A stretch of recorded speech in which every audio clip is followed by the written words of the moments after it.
Before we take a moment to pray, let's first pause to hear the voice of God through His Word. Life has a way of rushing past us. The moment our eyes open each morning, the demands begin. We get dressed, tackle responsibilities, check our schedules, take care of our loved ones, answer emails, scroll endlessly through social media, and do our best to be decent people. And none of these things are bad in themselves. God made us to work, to create, to care, to dream. These pursuits are part of being human. But here's the question: how are you using the time you've been given? Because time isn't just something we spend, it's something we live. Your time is your life, so think about it. Where is God in your daily routine? Is He your priority, or is He just getting whatever time is left over after everything else? Have you built your day around Him, or squeezed Him in between errands and meetings? In this fast-moving world, it's easy to get swept up in constant noise. Notifications buzz, our minds run wild, and the latest headlines or updates drown out the still, small voice of the Holy Spirit. Slowly, subtly, the things that matter most, eternity, peace, purpose, are drowned out by the noise of temporary things. And yet, even in the middle of this chaos, I believe with everything in me that God is still speaking. His voice hasn't stopped. He's calling you, not into more noise, but into stillness, into His presence. The question is, are you listening? Hebrews 3:15 gives us this clear instruction. Today, if you hear His voice, do not harden your hearts. It doesn't say tomorrow, it doesn't say once life calms down or when you get around to it. It says today, right now, this very moment. Because the danger isn't always in turning your back on God. Sometimes the danger is in delaying your response. Hearts don't harden all at once. It happens gradually. When we choose comfort over conviction, when we ignore that gentle nudge from the Spirit, when we tell ourselves later one too many times. Proverbs 28:14 tells us, "Blessed is the one who always fears the Lord, but whoever hardens their heart falls into trouble." And you know what? A hardened heart doesn't always look like rebellion. Sometimes it just looks like indifference. Sometimes it's going through the motions spiritually without ever really drawing near. Sometimes it's showing up at church, saying a few prayers, but never letting Jesus truly lead your life. But the good news is this: God doesn't leave us in that place. In Ezekiel 36:26, He gives us a promise that changes everything. "I will give you a new heart and put a new spirit in you. I will remove from you your heart of stone and give you a heart of flesh." What a beautiful promise. God doesn't just want our attention, He wants our hearts. He wants our spirits to be alive again. He wants us to be awake, sensitive, and fully engaged in His presence. From the very beginning, God's deepest desire has been to walk with us, to dwell with us, to be close. And even when we lose sight of Him, He's still reaching. When we're too distracted, He's still knocking. When we're too tired, He's still waiting. And when we finally lift our eyes from everything that's weighing us down, we find that He's been there all along. Jesus described His return like a wedding banquet, an invitation to the greatest celebration the universe has ever known. And you are invited. But have you responded? Maybe you've been too caught up in busyness to notice. Maybe you've heard Him knocking, but life was too noisy for you to answer. Maybe you've told yourself you'll get serious about God someday, but here's the truth: someday is not promised, tomorrow isn't guaranteed, and eternity is too important to put off. Jesus isn't just asking for a spot in your planner, He's asking for your heart. Not just on Sundays, not just in the middle of a crisis. He wants to be at the center of your life, every moment, every decision, every breath. So let me ask you, if Jesus came back today, would He find you ready? Would He see a life that's been lived for Him? Or would He find that He's been treated more like a guest than the King? Friend, the time is now. This is the moment to come home, to stop waiting, to stop drifting, to stop hardening your heart. Come back to the one who's loved you through it all. Come back to the one who gave everything so that you could be with him forever. Come back to the only one who can fill that empty place in your soul. His invitation is still open, but it won't stay open forever. If you're hearing his voice today, don't ignore it. Don't brush it off. Open the door. Let him in. Let Jesus breathe life into your weary spirit. Let him turn your distractions into devotion. Let him take your everyday, ordinary life and make it eternal. Because one day the noise will stop, the busyness will fade, the things we chased will be gone, and what will remain is him. Lord Jesus, I've spent too many moments chasing after things that were never meant to satisfy the deep longing within me. I've looked for peace in possessions, in positions, and in fleeting pleasures, yet each time they left me emptier than before. They promised comfort, but delivered disappointment. They stirred excitement for a while, but never brought lasting joy. So often, I've built my days around busyness, my calendar full, my hands always doing something, yet I failed to carve out space to simply be with you. I gave my energy to work, to plans, to distractions, but not to the one who gave me life and holds every moment in his hands. And I know that must have grieved your heart.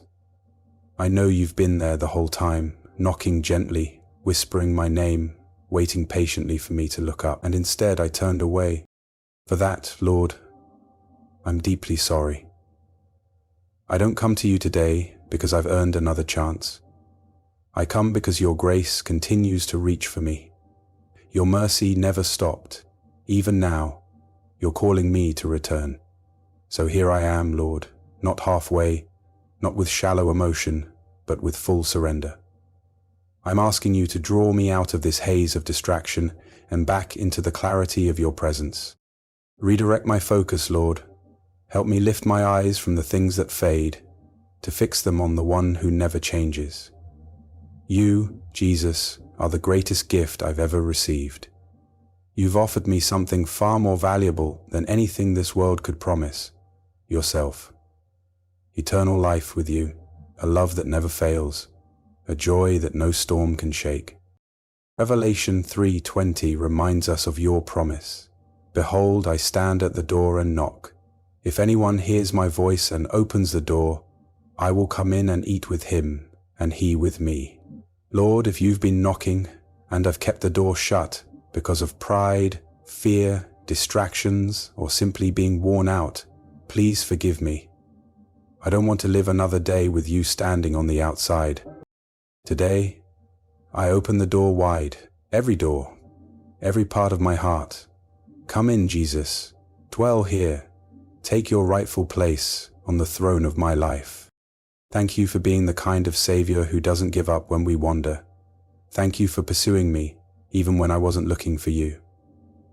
Thank you for the Holy Spirit who keeps whispering, "Come home." Your patience humbles me. Your faithfulness overwhelms me. Your love tears down every wall I've built to protect myself. How could I not respond to a love so pure? James 4:14 says, "You are a mist that appears for a little while and then vanishes." Life is fragile, Lord, so quick, so uncertain. We're here one moment and gone the next, and I don't want to waste this breath I've been given on things that don't matter. I don't want to keep chasing shadows while the light of the world stands before me. Soften my heart, Lord. Keep it teachable. Don't let it grow numb to your presence. Help me not to confuse religious routine with real relationship. Let me never become so used to the motions of faith that I miss the movement of your Spirit. Let me tremble at your word again. Let me rejoice when I hear your voice. Let me fall in love with you all over again. Jesus, these are confusing times.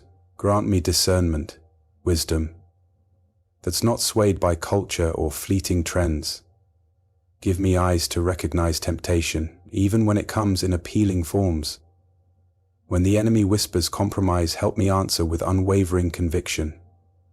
When the world tries to shift my focus, anchor my soul to you. Let my faith remain firm, unshaken, rooted in your truth. Help me walk in the light, not just when others are watching, but also in the quiet, hidden places of my life. Let my private devotion reflect the same integrity as my public praise. May every thought, every word, every action be a reflection of who you are. Let me see your love in the little things, in the laughter of a friend, the beauty of a sunrise, the peace that meets me in stillness. Help me never to overlook the everyday miracles of grace that fill my life. And Lord, remind me of the urgency of the hour. Matthew 24:44 says, "You also must be ready, because the Son of Man will come at an hour you do not expect." Let that truth reshape how I live. Let it refine my heart, guide my choices, and fill me with holy anticipation. Life is short, but I want to burn brightly in the time I've been given. I want my light to shine boldly in a world that's growing dimmer. I don't want to live another day for myself.